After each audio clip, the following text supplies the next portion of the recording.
Cerebral palsy বা CP এটি হলো শিশুদের একটি দীর্ঘমেয়াদী স্নায়বিক ব্যাধি যা জন্ম বা শৈশবে মস্তিষ্কের অস্বাভাবিক বিকাশ বা ক্ষতির কারণে ঘটে, অর্থাৎ প্রিম্যাচিউর ব্রেন ড্যামেজের কারণে এটি ঘটে থাকে। এটি প্রধানত পেশি নিয়ন্ত্রণ, শরীরের অঙ্গভঙ্গি এবং নড়াচড়াকে প্রভাবিত করে। এটি কোনো ছোঁয়াচে রোগ নয়, বরং এটি শারীরিক অবস্থা। শিশুটি সিপি হয়েছে কিনা বা সিপির কিছু প্রধান বৈশিষ্ট্যর লক্ষণ পাওয়া যাবে, যেমন সঠিক সময়ে না বসতে পারা, বসতে গেলে ঘাড় সোজা করতে না পারা, ভারসাম্যহীন, নির্দিষ্ট সময় পেরিয়ে যাওয়ার পরও বসতে, দাঁড়াতে এবং হাঁটতে না পারা।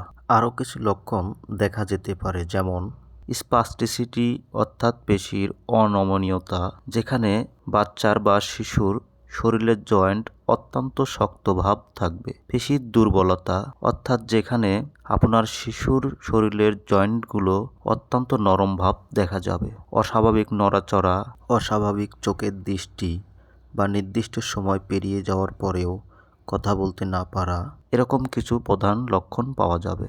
সিপি হওয়ার অর্থাৎ সেরিব্রাল পালসি হওয়ার নির্দিষ্ট কোনো কারণ খুঁজে পাওয়াটা কঠিন, তবে সম্ভাব্য কিছু কারণ খুঁজে পাওয়া যায়, যেমন জন্মের আগে, জন্মের সময় বা জন্মের কিছুক্ষণ পরে মস্তিষ্কের ক্ষতি, জন্মের পরে খিঁচুনি, অতিমাত্রার জন্ডিস বা মস্তিষ্কের আঘাত, জন্মের পরে নিউমোনিয়া, শিশু জন্মের পরেই কান্না না করা, জন্মের সময় বা জন্মের কিছু সময় পরে ব্রেনে অক্সিজেন কম পাওয়া, এগুলোর কারণেও সেরিব্রাল পালসি হতে পারে।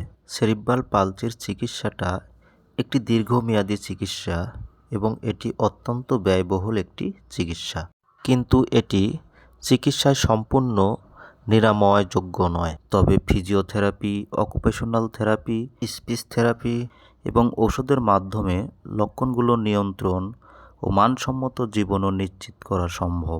আপনার শিশুটি যদি দেরিতে বসা, ঘাড় ধরে রাখতে না পারা, দাঁড়াইতে না পারা বা নির্দিষ্ট সময় পেরিয়ে যাওয়ার পরেও যদি হাঁটতে না শিখে, এরকম অস্বাভাবিকতা দেখলে দ্রুত একজন শিশু স্নায়ুরোগ বিশেষজ্ঞ এবং একজন সঠিক ফিজিওথেরাপি বিশেষজ্ঞ চিকিৎসকের পরামর্শ নিন। সঠিক চিকিৎসা নিন, সুস্থ থাকুন। ধন্যবাদ।